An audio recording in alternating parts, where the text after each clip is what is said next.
Hello, dear friends of freedom. What you're about to see is an interview with Andrei Piantovsky, who is a Russian mathematician, political writer, analyst, and former opposition activist who has lived in exile since 2016. In this interview, he talks about the phase of internal conflict and civil wars between various private armies that awaits Russia after the war in Ukraine is lost. Let's take a look. I want to talk with you about the insane public activity of Putin's chef, who is now the head of the private military company PMC Wagner. That this is the name of Hitler's favorite composer is probably just a coincidence. So this Evgeny Prigozhin and his representatives, his convicts, are starting to publicly insult Gerasimov. Начальнику генерального штаба. Ты пидор и черт ебаный. Да Нам нечем воевать, у нас нет снарядов. Там парни гибнут за нас. А мы тут сидим, блядь, не помогаем. Нам нужны снаряды, мы хотим разъебать всех. Мы тут под Бахмутом против всей украинской армии воюем. Где ты? Помоги нам, наконец-то. Назвать тебя, блядь, больше нечем, кроме одного слова, это пидор. Когда пацаны гибнут, где вы все? Then he records himself in front of body bags of Russian citizens and makes statements like their contract is already expired.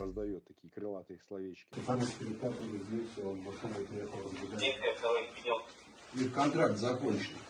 Поедут домой через неделю. Надо готовиться к отправке.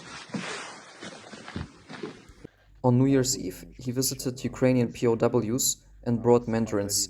He said, it's time to finish all of this and to not start it again. Пленных поздравим.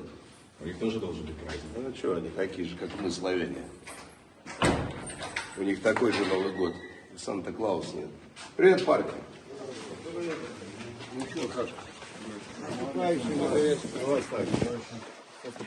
Заехал вас поздравить. Спасибо. Такие же славяне. Мандарины. Спасибо. А вы знаете, кто это? Догадываются. Все, давай. Нос лечи. Спасибо большое. Давайте. Нам главное эту историю закончить, новую не начинать. Давайте, слева. But in any case, since Ukraine got supplied with HIMARS and other weapons, the role of private armies has become increasingly important. We heard that Russian Defense Minister Shoigu owns his own private army, which also participates in the war. Don't you think that there are way too many private armies in Russia? There is the army of Kadyrov, Prigozhin, of the Ministry of Defense, and God knows how many others there are. This is the most important tendency that is really eye-opening in regards to what is happening in Russia right now. I would like to add that a new army emerged, led by Putin's ally and oligarch Timchenko. It is called Redut. Rogozin also tried to create his own army, but he was stopped due to his famous injury. And this is just absurd. Imagine, the Minister of Defense is trying to create his own private army. What is going on there? Have you ever heard that in the history of the world wars anything like this ever happened?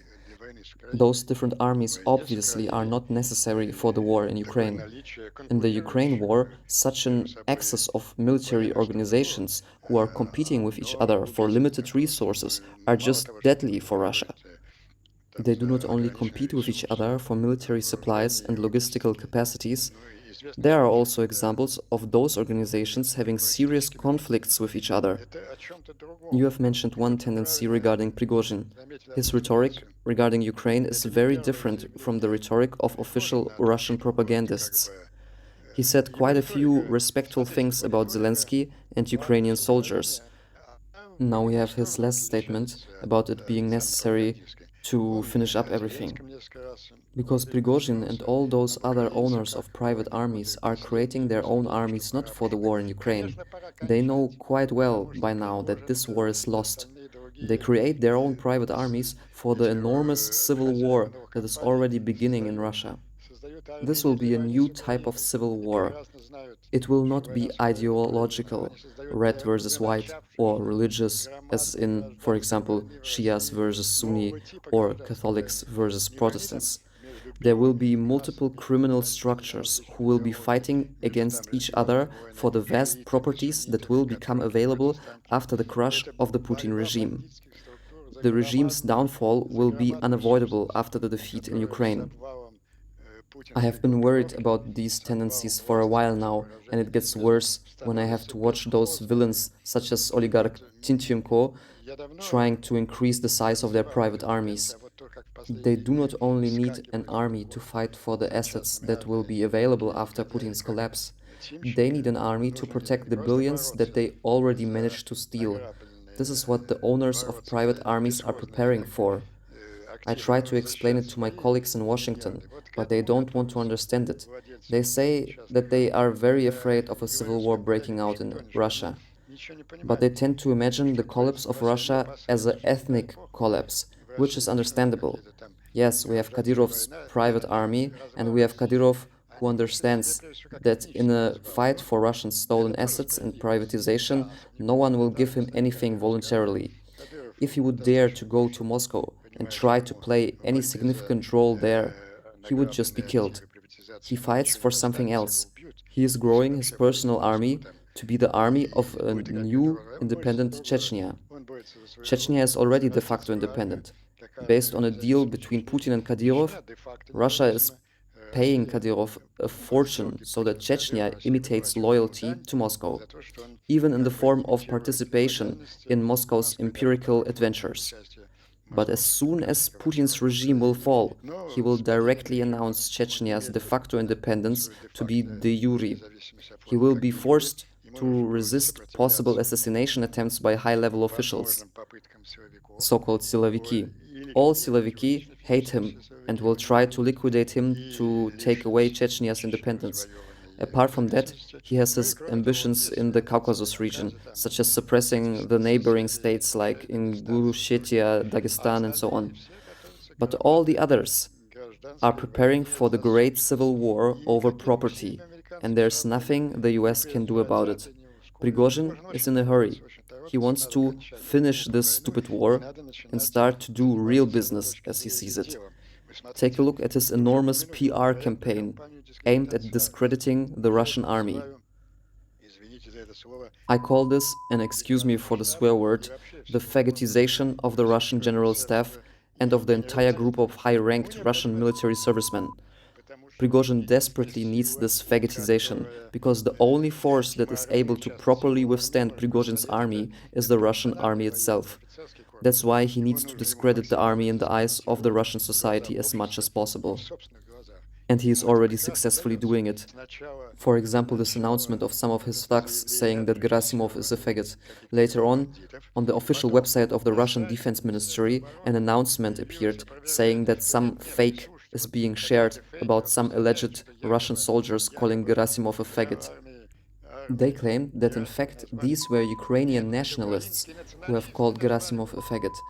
After that, Prigozhin personally drove to that unit, handed over some medals and presents to those criminals who had insulted Gerasimov, and said that there are no Ukrainian nationalists here. It's just us who stand here, Russian patriots from the PMC Wagner group. And where are all those Russian military officers? Why did no one challenge Prigozhin? Why does nobody of them dare to send assassins of the Spetsnaz special forces to come after Prigozhin? The faggotization of the Russian army is ongoing, and it is mandatory for its collapse, and all military officers who manage to stay alive will be distributed into the new private armies.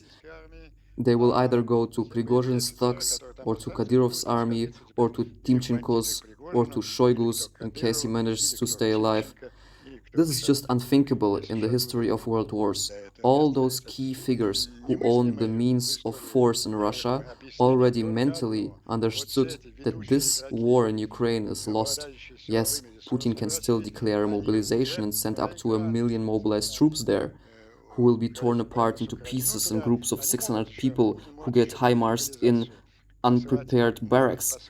But the main players already started flexing their muscles and aim for the takeover of the trillion-dollar assets that will become available.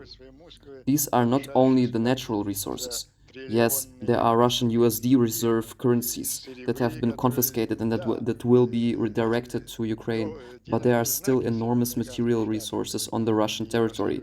These are raw materials and all the factories that extract these resources. Who, for example, will get to keep Nornickel? Surely not the current owner Vladimir Potanin or oligarch Oleg Deripaska.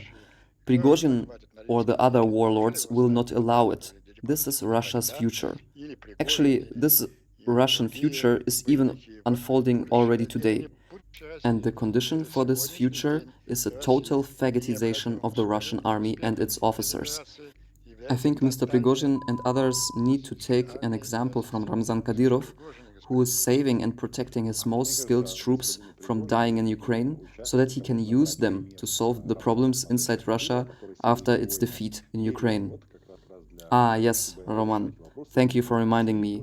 We have talked about the meaning of the public appearances of Prigozhin, but the public appearance of Kadyrov was also quite something. First, our Führer pooped his pants and cancelled his traditional yearly press conference, direct line with Vladimir Putin. Then Kadyrov, who has never done this before, shows off the weakness of the Führer and his own growing strength by giving his own direct line press conference. And there you could hear him say that we already gave enough men for this mobilization, and a similar statement as from Prigozhin that it's time to finish up this war and start doing real business.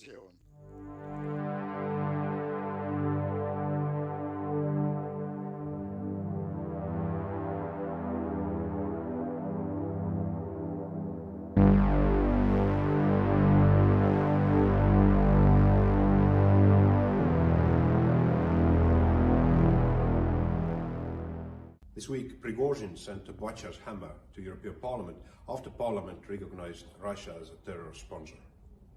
I will send these handcuffs to Hague, International Criminal Court headquarters, where they are going to wait Prigozhin and his accomplices for the crimes against Ukrainian people.